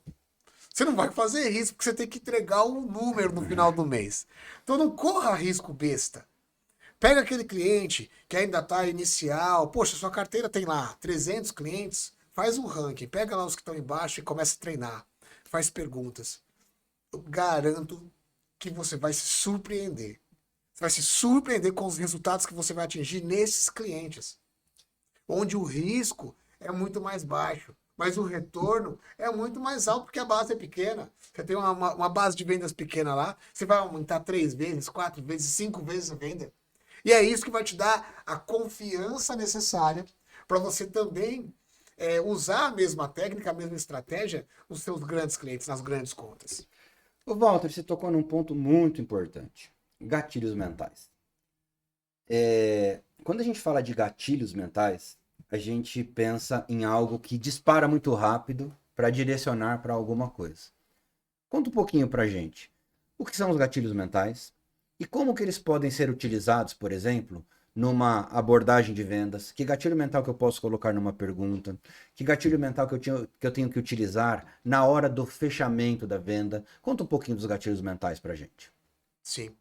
Tem um livro muito bom, um livro de um prêmio Nobel de economia. É de um psicólogo. Tô tentando lembrar o nome dele aqui. Kahneman. Não, não é o Goleman. É o Kahneman, Daniel Kahneman. Daniel Kahneman. Isso. Um livro excelente. O Salu falou um Kahneman tão chique, né, Pois cara? Ô, você quer derrubar a gente, Salu? Daniel Kahneman, chama Rápido Devagar. Recomendo esse livro para quem gosta de ler. É uma leitura densa, mas é uma leitura densa interessantíssima. Onde ele fala muito sobre o funcionamento, como que esses gatilhos mentais interferem nas nossas decisões, tá? Ele fala de 2 tipos de pensamento: o pensamento rápido, automatizado, e também o pensamento devagar, que é o pensamento lento, o pensamento mais cognitivo, racional. E por que a gente funciona assim? Bom, se nós tivéssemos que racionalizar todos os pensamentos que a gente tem o dia todo, seria muito exaustivo. 6 horas após você estar acordado, você já ia estar cansado, né? Portanto, esses links mentais, esses gatilhos mentais que a gente chama, eles são ativados em função da forma como funciona o nosso cérebro. E em vendas, os gatilhos mentais são muito utilizados em todo tipo de venda. No mercado digital, na internet, no e-commerce, você tem vários tipos de gatilhos mentais. Por exemplo, você está planejando as férias com a família. E aí você precisa pegar um hotel. Aí você olha lá, você acha um quarto de hotel no lugar onde você está indo com um preço muito bom. Você vê que ali embaixo tá escrito assim: só restam 2 quartos. Isso é um gatilho mental de escassez. Você olha para aquilo trabalha na sua mente de uma forma como: meu Deus, eu não posso perder essa oportunidade. Eu preciso comprar agora antes que acabem os quartos. Isso é um gatilho mental de escassez. Mas não é o único. Existem os gatilhos mentais de autoridade, que a gente usa muito quando vai fazer algumas palestras. Tudo. Por mais humilde que você seja, e que nós somos todas pessoas muito humildes, do ponto de vista de comportamento, é importante para a sua audiência que você venda o seu perfil de uma forma que eles enxerguem em você a autoridade. Sem mentira, né? Tem que ser verdadeiro, tem que ser sincero, lógico. mas você chega e fala algumas coisas, sou especialista em treinamentos, enfim, você precisa usar alguns gatilhos de autoridade, né? Sou psicólogo positivo, especialista em programação neurolinguística, hipnólogo. Para quê? Para que a audiência consiga colocar mais foco no que você está falando. E ver sentido em te escutar, né? Ver sentido de escutar, exatamente. Isso é um outro gatilho mental, um gatilho mental de autoridade. Existem talvez dezenas aí de gatilhos mentais. Né? São 27 ao todo. A gente não vai lembrar de todos aqui, porque é muita coisa. E é interessante, nesse ponto dos gatilhos mentais, Walter, a gente saber a hora que Sim. você vai utilizar. Que você tocou um ponto muito importante, a humildade. Você reconhecer aquilo que você é bom, reconhecer aquilo que a sua empresa é boa, não é falta de humildade. Uhum. É falar a verdade. E a verdade, ela precisa ser mostrada da forma que ela é. Então, excesso de humildade acaba sendo uma subserviência, né? Ao invés de você mostrar aquilo que você é bom, você fica, não, nem tanto. Reconheça os seus pontos fortes, reconheça aquilo que você faz diferente, para que você possa fazer melhor ainda. Sim. Porque senão você está deixando de mostrar todo o seu potencial. E utilizar o gatilho mental, os gatilhos mentais em vendas, é fundamental você utilizar na hora certa. Como você disse, o gatilho mental de autoridade. Que horas que eu utilizo o gatilho mental de autoridade? Na hora que eu estou começando a entrevista. Na hora que você está se apresentando. Sim. Né? Não vai utilizar na hora do fechamento, você já perdeu o timing. Por outro lado, que hora que eu utilizo o gatilho mental de urgência ou de escassez, como esse que você utilizou, é o exemplo legal das empresas que fazem as vendas de quarto de hotel lá de uma forma agrupada. É na hora que você vai fazer o fechamento. Né? Que hora que eu utilizo um gatilho mental, por exemplo, de porquê? Na hora que eu estou fazendo a declaração de benefícios, onde você vai discorrer tudo aquilo que é importante, todas as dores que você resolve e as dores já percebidas. Né? Você faz uma declaração de benefício utilizando uma série de gatilhos mentais para que você resolva o problema do cliente. Então, e é muito legal isso também, porque não basta você conhecer esses gatilhos mentais. Tem algumas pessoas que chamam de ativadores mentais também, é legal esse nome, né? Porque você vai ativar uma necessidade no cliente dele querer comprar. E aí entra num ponto muito legal, que é a diferença entre ser convincente e ser persuasivo. A pessoa que quer ser convincente, ela quer convencer pelo falar, em verbalizar, falando, e às vezes até vence pelo cansaço. Ou o cliente precisa daquilo e ele vai comprar você falando ou não, e você acaba tendo um referencial de sucesso não tão verdadeiro. E aí um aproveitamento menor em vendas. A persuasão é provocar uma nova reflexão no cliente. Nós falamos dos mapas mentais, ao invés de invadir o mapa mental do cliente, é você expandir o mapa dele para ele entender que existe uma outra oportunidade que faz sentido para ele para resolver o problema. E o gatilho mental funciona dessa maneira. Não é algo que você vai sair falando que nem uma metralhadora e o cara vai falar, não, agora eu preciso comprar. Ele falou tudo que resolve o meu problema. Não, gente, não é assim. O que resolve o problema dele é ele perceber que tem essa dor e você utilizar o gatilho mental na hora certa. E a gente tá falando... Manda bala, que eu ia trocar de assunto, mas Não, completa aí. utilizar o gatilho na hora certa é fundamental. Você pode usar um gatilho mental de autoridade na hora que você estiver apresentando o seu produto? Pode também, não tem problema. Pode, claro. Se houver, mesmo que isso não seja exatamente no início, porque você vai falar das suas características e venda de benefícios em um outro ponto da venda, provavelmente, né? Você vai fazer primeiro a abertura e aí você já usa os gatilhos mentais de autoridade, né? E nós tivemos um cliente, inclusive, que é um case muito interessante. A gente trabalhou com uma equipe de trade, uma equipe que visitava pontos de vendas, no caso, drogarias. Essa empresa era líder, é a líder ainda, né? Já era e é ainda, líder mundial no segmento dela. Só que o pessoal chegava no varejo, junto aos stakeholders do varejo, e não sabia utilizar no seu pitch de apresentação, no seu pitch de início de conversa, Os gatilhos de os autoridade. gatilhos de autoridade, né?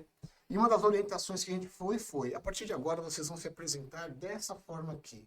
Olha, eu sou o fulano de tal, trabalho em tal empresa que é a líder mundial no segmento. Você sabia que tal empresa é a líder mundial nesse segmento? A pessoa vai falar, poxa, não sabia. Interessante, é grande assim, estamos em tantos países, trabalhamos com tantos produtos. temos alta tecnologia no desenvolvimento dessa categoria de medicamentos, enfim. E isso mudou tudo. Tanto que, quando a gente começou o projeto, para este produto específico, essa empresa tinha 30% de market share. Ao final do projeto, 2 anos depois, ela tinha invertido. Ela tinha 70% de market share nesse canal. Então você está usando um gatilho de autoridade que a gente ajuda os clientes a transformarem o market share, é isso? Exatamente. Exatamente, pode ser. Com certeza é. Né? Porque nós trabalhamos com os gatilhos mentais. E o gatilho mental, ele ajuda o seu cliente a decidir. Os clientes possuem perfis comportamentais diferentes. Tem o que é mais analítico, tem o que é mais executor. O mais analítico, ele demora para tomar a decisão. Porque ele pensa, ele analisa demais. Você precisa ajudar ele a tomar a decisão com essas técnicas de fechamento, com esses gatilhos mentais que ajudam o cliente a optar pela melhor oferta, pela sua oferta. E tem um ponto interessante, Walter, para a gente ir seguindo no nosso bate-papo, que é o seguinte. Quantas vezes você já encontrou uma pessoa que você não via bastante tempo e falava assim, tem um dia, qualquer dia a gente precisa almoçar, ou então, precisamos marcar um café. E depois dali, Mentirinha, né? Mentirinha, conversa furada. Mentirinha. O quanto que é importante você trabalhar a obtenção de compromisso após você fazer uma sondagem, você descobrir as necessidades implícitas, explicitar essas necessidades, ou seja, fazer um bom trabalho de sondagem estratégica, fazer uma boa declaração de benefícios, mas se eu fizer a declaração de benefício, a bola está ali na porta do gol, se eu não chutar ela para obter um compromisso, não faz todo sentido, né? Como que eu utilizo, por exemplo, a obtenção de compromisso a meu favor e como que eu percebo que é a hora certa para ir para a parte final, para a parte derradeira da entrevista, que é a obtenção de compromisso? Então, a venda é uma construção. É a construção de um sim. Você precisa ter paciência e persistência. A quarta etapa da venda é a etapa da obtenção de compromisso. É onde nós utilizamos normalmente as técnicas de fechamento.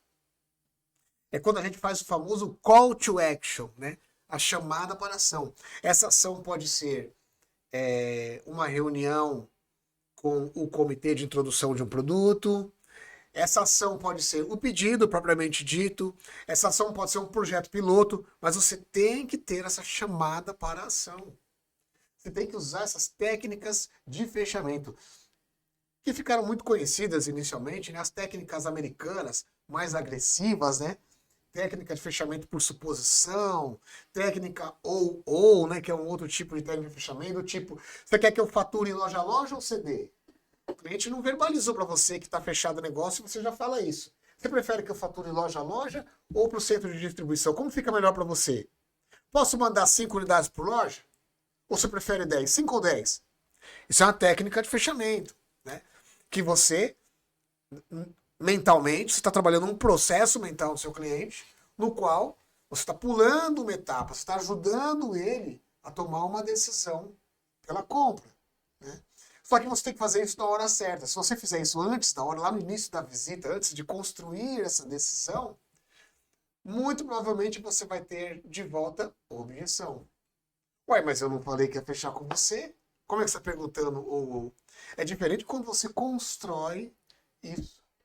E a forma como você apresenta. Então, depois de ter te apresentado aqui todos os benefícios do meu produto, mostrando que ele resolve o problema que você tem nessa situação específica, como você prefere que eu fature? Para a loja ou para o CD? É muito interessante isso, que a gente já entra bem agora no calor da negociação, a gente falando de vendas e negociação elas andam juntos, mas negociação é uma parte dentro de vendas, né? Aí, eu lembrei de um bate-papo que nós tivemos outro dia, Salu, que você contou a história do Rubinho. E o Rubinho, eu sou fã do Rubinho. Eu fico puto quando as pessoas ficam perturbando o Rubinho, falando que ele era devagar, porque assim, ele foi o 4º melhor piloto da história do Brasil de Fórmula 1, né? Na minha opinião, um pouquinho acima do Felipe Massa. A galera não conseguiu nem ser 4º lugar na sua sala na 5ª série e fala que o cara é devagar, ou seja, o cara era um fora de série, um outlier, né? Ganhou 2 vezes o vice-campeão, foi 2 vezes vice-campeão Isso. mundial de Fórmula 1, coisa Pela que Ferrari. pela Ferrari, chegou na Ferrari, né? Coisas que poucas pessoas conseguem. E aí a gente vê que ele só não teve uma carreira mais vitoriosa, porque em algum momento quem cuidava da carreira dele errou na negociação. Conta essa história pra gente, Salu. Então, Fabrício, essa é uma história bem legal que o Rubinho estreou, existe uma expectativa muito grande, inclusive o Senna enxergava no Rubinho um pupilo. Infelizmente teve o acidente de Imola e o Rubinho teve que seguir essa jornada, houve uma alta expectativa. Ele competia por uma equipe quando, mostrando talento, chega uma proposta de uma grande equipe. Só que naquele momento foi oferecido a ele um contrato num valor e a pessoa que fazia a gestão da carreira dele disse: nossa, mas isso aqui tá $500 mil, falando até em números, tá $500 mil abaixo daquilo que você pode renovar com essa outra equipe. Deixou-se de olhar um todo maior nesse momento, pontualmente por essa questão financeira. E o mesmo contrato que essa grande equipe fez para um piloto chamado Mika Häkkinen, que aceitou E foi campeão mundial. 2 vezes. 2 vezes em 1998 e 1999. Quer dizer, não vamos aqui fazer juízo de valor, porque eu concordo. O Rubinho é um grande piloto, uma pessoa maravilhosa. Mas poderia ter sido muito Mas maior se negociasse corretamente. Poderia ter dado um passo fundamental para ser campeão se tivesse fechado com uma grande equipe aí que fez essa proposta e olhou-se única e exclusivamente o ponto de um valor naquele momento. Ou seja, Walter, ele não olhou a régua do cliente, ou não é? Pois é. Não olhou a régua do cliente. E em negociação é fundamental que você conheça bem quais são os seus limites e os limites do cliente, porque Vai muito além de preço, né? vai muito além de preço. O preço é uma das réguas só, é um dos limites que você tem, né? Não adianta. Quando a gente estuda um método Harvard, fica claro que existe o ZOPA, né? A zona de possível acordo. Nessa ZOPA, assim, se eu posso dar de desconto entre 7 e 10 e o meu cliente tem que comprar entre 8 e 15, é entre 8 e 10 que vai ter um negócio, nada diferente disso vai acontecer, certo? Exatamente. Porém, para otimizar esse entre 8 e 10, eu preciso conhecer as outras réguas. Qual é o meu nível de serviço, de pós-venda, prazo de entrega, logística, enfim. Conhecendo essas réguas e entendendo quais são as necessidades do cliente, é que você vai, num todo, otimizar essa negociação. Sabe que, do ponto de vista de negociação, tem um exemplo também bem legal na Eu ia perguntar sobre isso. Parece que o Senna teve um exemplo interessante de negociação nessa brincadeira, tem. né? Bom, eu ia citar um outro exemplo para a gente falar daqui a pouco. O Senna teve um exemplo também muito interessante. Em 1992, a Honda anunciou: vou sair da Fórmula 1. E a McLaren perdia uma força muito grande sem os motores Honda. E o Senna, ele tinha um objetivo muito claro, ele queria sempre estar numa equipe para ser campeão. Ele nunca abriu mão disso, ele construiu a carreira dele com esse objetivo muito cristalino. E aí ele pensou: nossa, eu tenho que ir então para uma equipe que me faça campeão. E a Williams, na época, era a melhor equipe, tinha o melhor carro. Ele começou a negociar. E aí, no momento em que meio que fecharam a porta para ele, por conta aí do Prost, que tinha uma rivalidade, ele foi para a imprensa e começou a dizer: gente, eu quero ir para a Williams, mas não querem me contratar. Eu corro de graça. Se Frank quiser, eu vou lá e corro de graça. Bom, a negociação com a Williams não andou. Ron Dennis, McLaren, chegou para ele e disse: vamos negociar.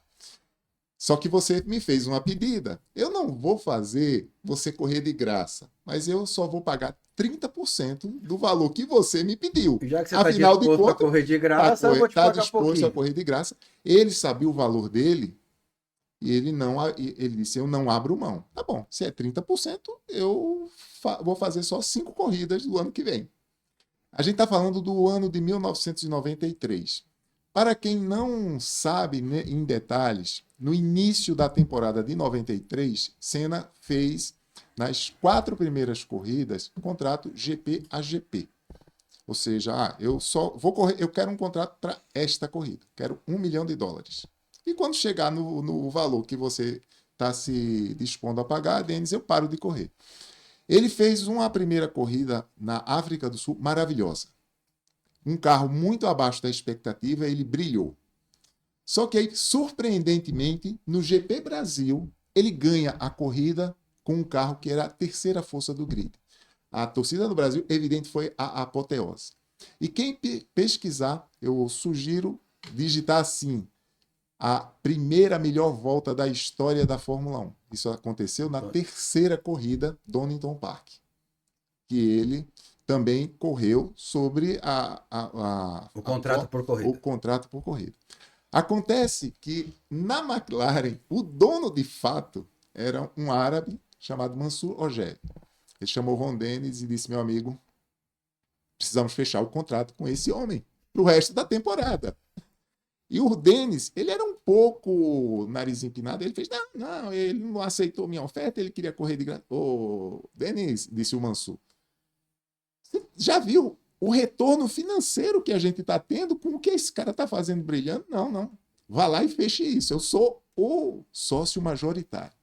E o Ron Dennis teve que ir lá, se curvar a Senna e assinar o contrato. Provavelmente ele falou assim: Senna, eu vou quebrar seu galho e vou assinar o ano inteiro. Pior que não. Um segredinho aí para os nossos amigos que estão assistindo. O Senna aumentou o valor e disse: agora eu só assino por tanto. E o Manzu, no outro lado da linha, disse: assina, Denis, assina, que esse cara vale muito. Ou seja, o Senna sabia o valor da régua dele. E, no momento certo, soube fechar o negócio. Olha só, a gente tem que, pensando aqui, do ponto de vista de venda, Senna teve uma serenidade, sabendo o seguinte: meu valor é esse. Entrar um ano sem um contrato assinado na Fórmula 1 é um risco absurdo. Absurdo. E ter aí, quando a gente traz isso para o nosso mundo de vendas, muitas vezes, grandes vendedores se perdem porque eles não têm a resiliência mental para esperar o momento certo para fazer o fechamento. A gente está caminhando já para o nosso final.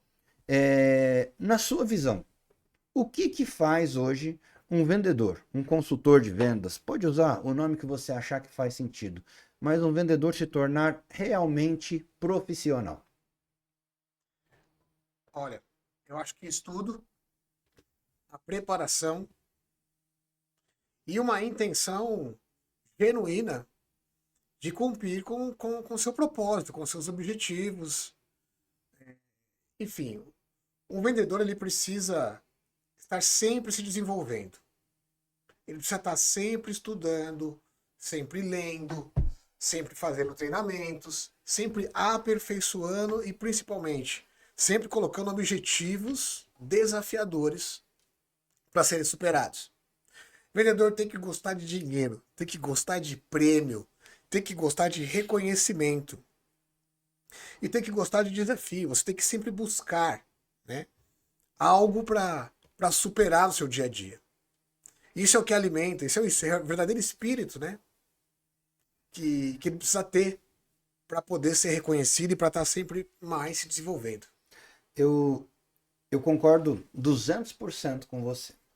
E para não se tornar repetitivo e trazer também as mesmas coisas que você trouxe, eu vou acrescentar algumas coisas que eu entendo que o vendedor profissional, aquele que tem paixão por vendas, esse é um ponto importante também para a gente falar, até fazendo um parênteses. Muitas vezes as pessoas estão vendedoras. O cara trabalhava como engenheiro, como advogado, como arquiteto, de repente perdeu o emprego de algum momento e vai tentar vender algo. E não tem problema nenhum, desde que você se especialize e se torne alguém de vendas. Afinal de contas, a gente negocia desde o nosso nascimento.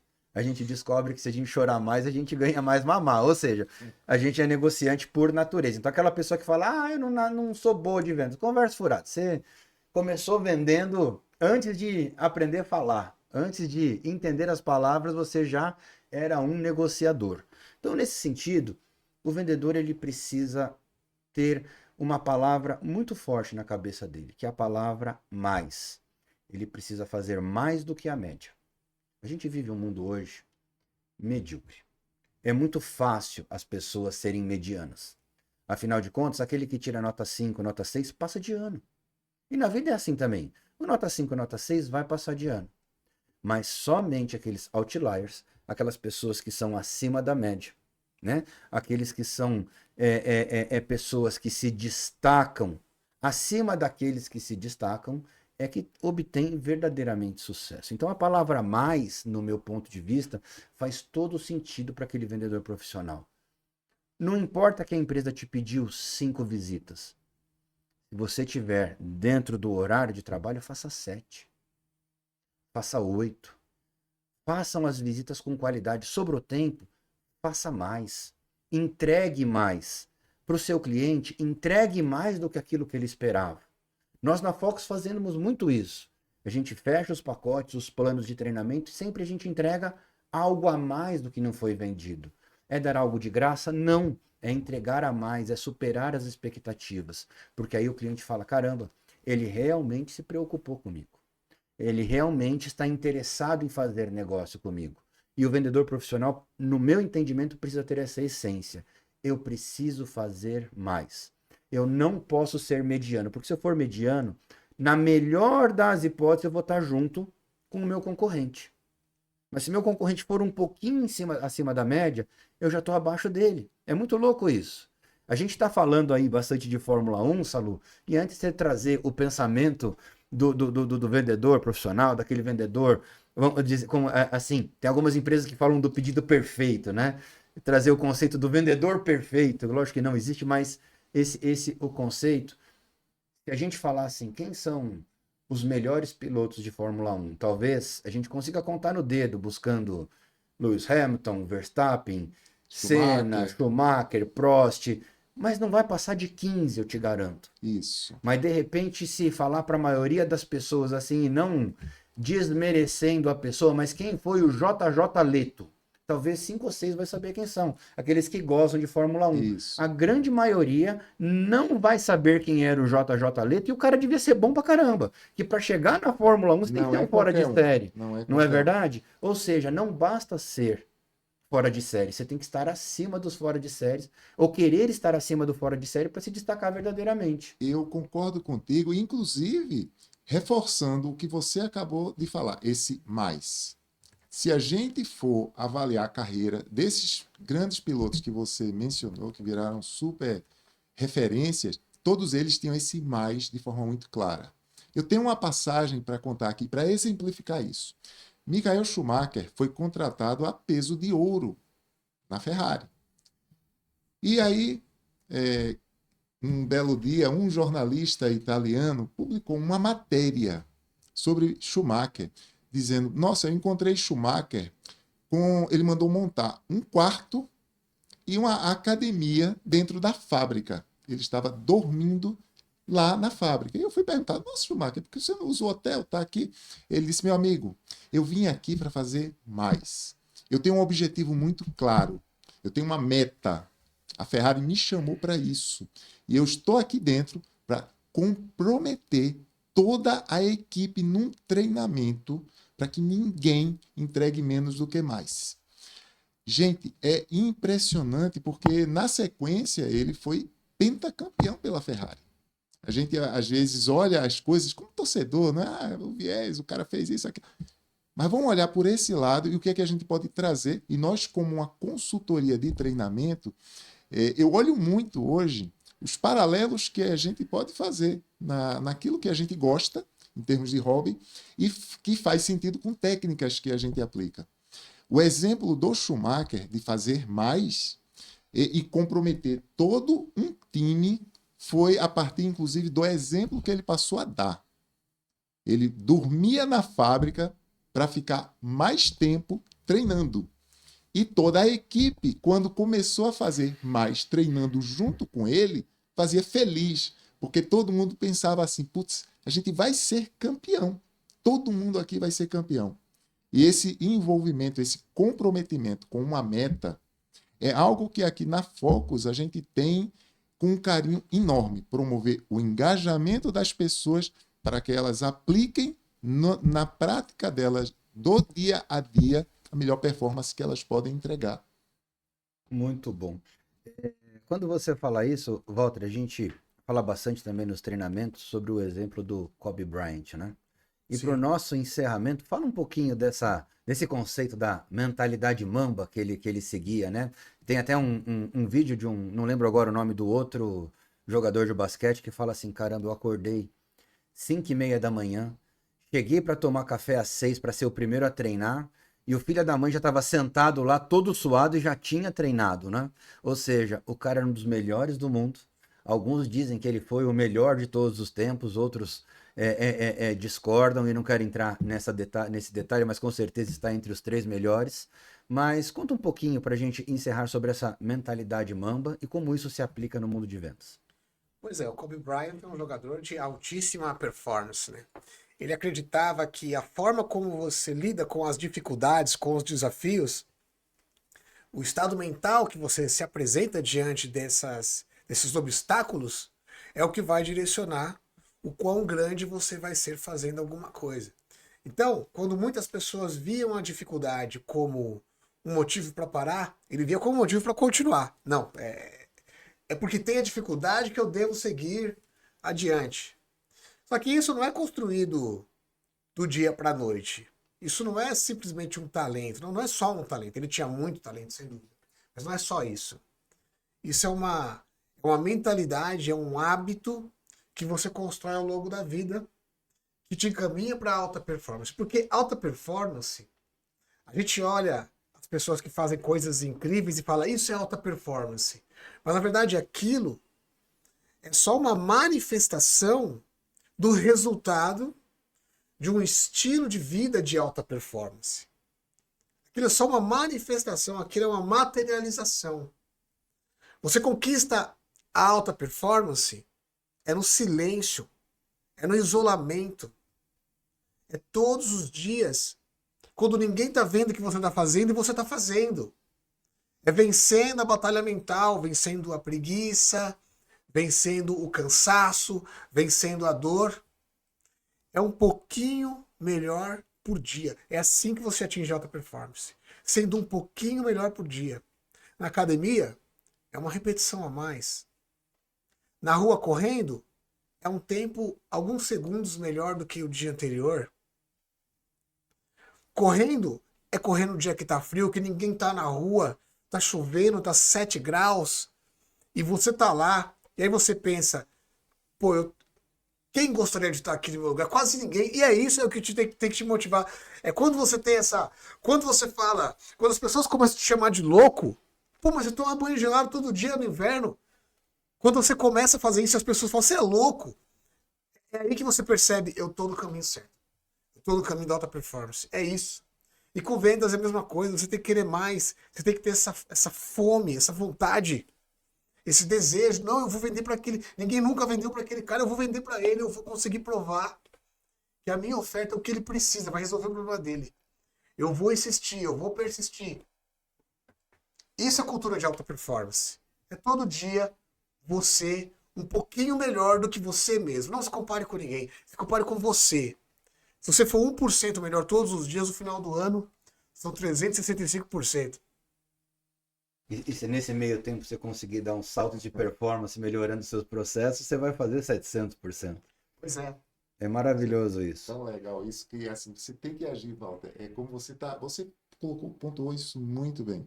Eu tô aqui, não sei se o pessoal que está nos assistindo está curioso. Isso aqui é um livro do Ayrton Senna. Uhum. E são os segredos do Ayrton Senna para ser o melhor piloto de todos os tempos. Esse livro aqui traz tudo aquilo que o Senna aplicou em termos de técnica como piloto. Nossa, eu tenho esse livro há um bom tempo. Eu só posso dizer que eu aproveitei esse conteúdo de duas formas. Primeiro, eu tenho que ler e aplicar. Eu vou ser um novo Senna? Provável não. Mas naquilo que eu me proponho a fazer, aqui eu tenho uma boa referência. Agora, se eu também leio e não aplico, bacana. Eu chego aqui e falo um monte de coisa que o Senna fez de relevante. E se eu não leio e guardo na estante, eu tenho um livro guardado na minha coleção. Então, essa coisa de você fazer por si é fundamental para quem trabalha com vendas. E para encerrar, a gente fala bastante sobre inteligência competitiva e ilustra exatamente isso que você está falando. Informação sem transformar em conhecimento, ela é só uma informação. Conhecimento sem uma aplicação prática não serve para nada. Então, leiam o livro A Arte de Pilotar, Salu. A Arte de Pilotar é escrita pelo Ayrton Senna mesmo. Olha a dica boa do Salu. Comprem o livro, transformem essa informação que está aí no papel em conhecimento e apliquem para se tornar pessoas melhores. Pessoal, está acabando o nosso tempo. Pois é. Precisamos encerrar mais um episódio do TID Focuscast. Tô gostando de fazer esse negócio aqui. Vocês são bons de papo. Vocês são Bom demais. Tá um tempo gostoso aqui estar junto com vocês. Muito legal estar aqui compartilhando com vocês e com a nossa audiência. Pois é. A gente espera que vocês aproveitem bem esse momento que a gente traz para vocês. Olha, comenta, põe lá tuas opiniões, põe também aquilo que você pensa e quem sabe até a gente traz aqui para novos temas e novos podcasts. E a Duda, que é a nossa auxiliar em tudo isso, a organizadora, está levantando um papel ali para mim falando o seguinte: se você gostou, curte, bota o dedo no aviãozinho, compartilha, conta para as pessoas que tem um novo podcast, um podcast para falar sobre a essência do treinamento, a essência de vendas e sobre como se tornar uma pessoa com melhor performance. Muitos conteúdos virão, coisas novas e coisas boas vêm por aí e esperamos vocês. Obrigado por nos assistirem. Até a próxima, pessoal. Valeu! Valeu, pessoal. Até a próxima.